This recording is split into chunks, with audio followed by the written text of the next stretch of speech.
You're looking at the control car for a Navy K-28 blimp.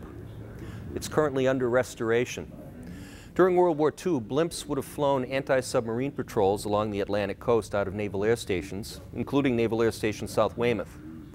And they were looking for German U-boats, which were patrolling up and down the coast, trying to interdict shipping on its way to the European theater, or more specifically to the United Kingdom.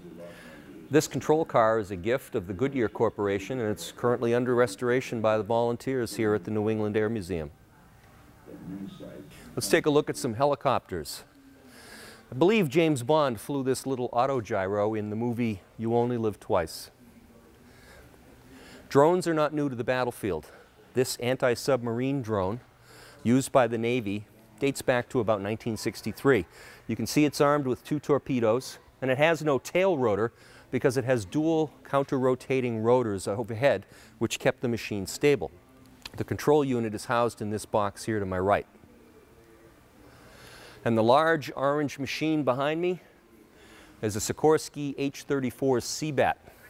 This machine is painted orange because it served in the Antarctic with VX-6. This is another machine that is near and dear to my heart because I can remember seeing these out of Naval Air Station South Weymouth when my dad was in the reserves. And he tells me that when he flew in these, the engines would get so hot that the oil would boil.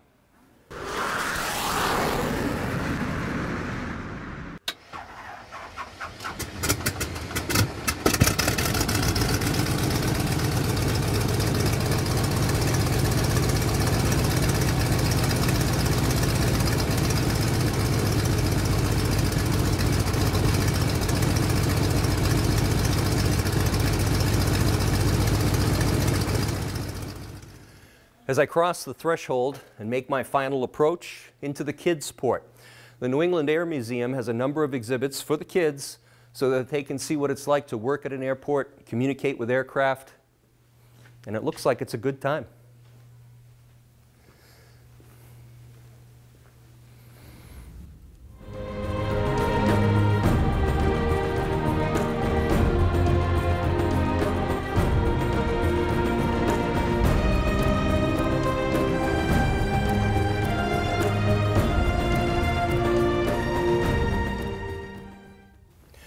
We're in the B-29 Memorial Hall, and behind me is the B-29A Superfortress called Jack's Hack.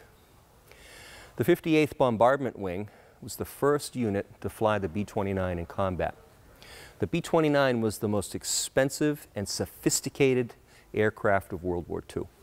Pilots of the B-29 could fly in their shirt sleeves because the cabin was pressurized, unlike their brothers who flew in Europe in the B-17 who were dressed in layers of leather and wool to stay warm. Pilots of the B-29 and their crew flew in relative comfort. Remotely controlled turrets along the fuselage, housing quad 50 caliber machine guns, would protect the bomber from Japanese attacks as they completed their raids over the island of Japan.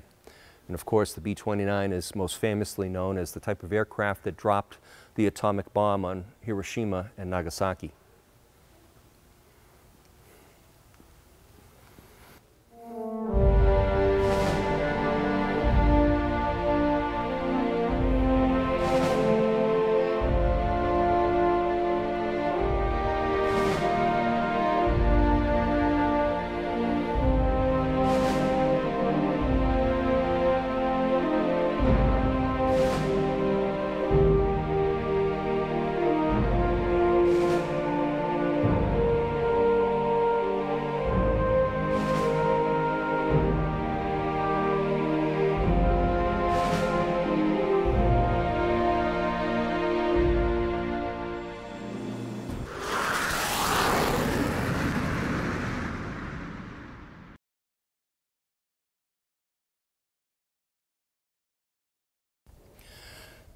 This is a Douglas F-4D Skyray.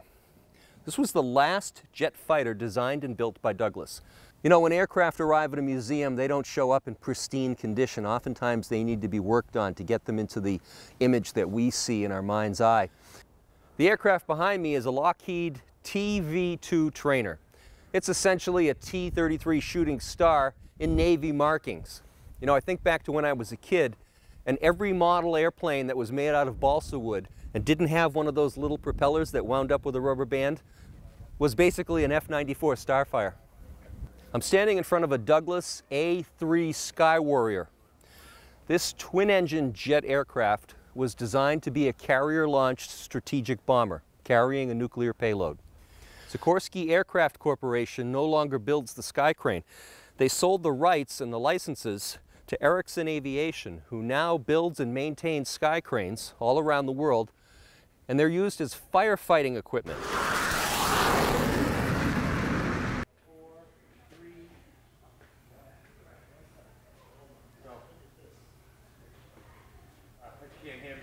You stopped counting, so I just... You continue that count Okay. in your head, All right. okay? This aircraft is near and dear to my heart. You're probably looking at this aircraft and go, how do I know this airplane? If you remember the movie Top Gun, the aggressors or the adversaries during the Top Gun training were chasing... Big chase. I couldn't remember Maverick. Cayman aircraft based out of Bloomfield, Connecticut, which is not what I wanted to start with. This is the natural next step in the progression of helicopter gunships. After the Huey was... Just keep it rolling.